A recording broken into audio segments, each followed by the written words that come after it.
muddooyinkii dambe dhammaan degmooyinka gobolka Banaadir waxaa lagu waday dib u haweyn nadaafadeed oo dib loogu soo celinayo bilicda magaalada caasimadda ee Muqdisho iyadoona xalay mas'uuliyiin ka tirsan maamulka gobolka Banaadir iyo gudoomiye ku-xigeenka arrimaha bulshada degmada Warta Nabadda howlo nadaafadeed ay ka wadeen wadada Furlansa ee isku xirta dhowr wado muhiim u ah magaalada caasimadda ee Muqdisho gudoomiye ku-xigeenka arrimaha bulshada degmada Warta Nabadda ayaa ugu horeyn la hadlay warbaahinta runtii shaqo wanaagsan ayaa laga qabanayaa meeshan sida ay u jeedaan waxaa ka socdo nadaafadii waxaa nala jooga agaasimihii guud bilic soo celinta iyo nadaafadda gobolka Banaadir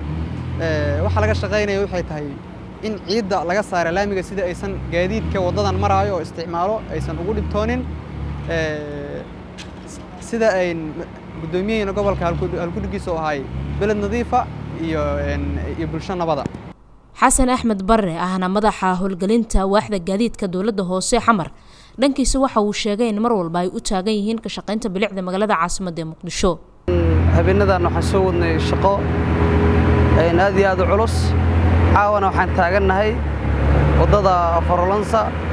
waxaan rajaynaynaa insha Allah tacaala inaan sii shaqeyn doono ilaa ay jid mareexaan oo anigu fulinayno ama qaadanayno amaamiirtii duqa magaalada Muqdisho meelaha ugu badan carrada laamiga uu ka yimaado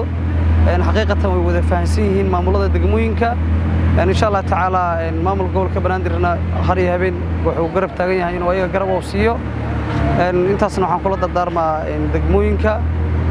bahda saxaafadda TV Shabeelle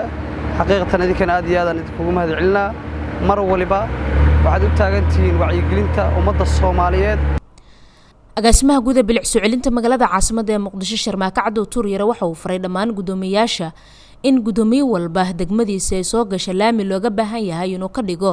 interlog ama dhagaxaanta isgasha sidoo kale shacabka ku dhaqan Muqdisho waxa uu uga digay in ay yareeyaan biyaha wasaqda iyo qashinada faraha badan ay wadooyinka ku soo shubaan taasoo ku micneeyay in wax u dhimayso dib u soo celinta bilicda Muqdisho haddii lagu arko cidiisa sameeyay waxay la kulmay buu yiri ganaax iyo ciqaab adag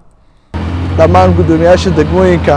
17 degmo ee xamar ama gobolka Banaadir waxaan rabaa inaan faro ee qaataan waajibaad ah in wada kasta ee laamiga soo gasha oo jidcad ah ama la saaro interlog ama laga dhigo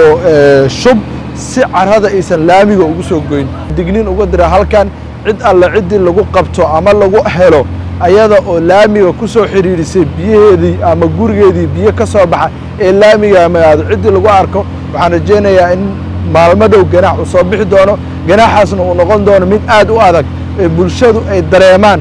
sababtoo ah wax badan aan u dignay waa wacyi gelinay bulshadu way nala dareemi weysay gurigii aan ku qabanno in laamiga uu ku soo daadiyo biyo wuxuu mutaysan doonaa ganaax adag iyo ciqaab xarig ah runtii ma ogolaan doono in qof Soomaaliyeed oo gurigiisa biyihii uu dharka ku dhaqday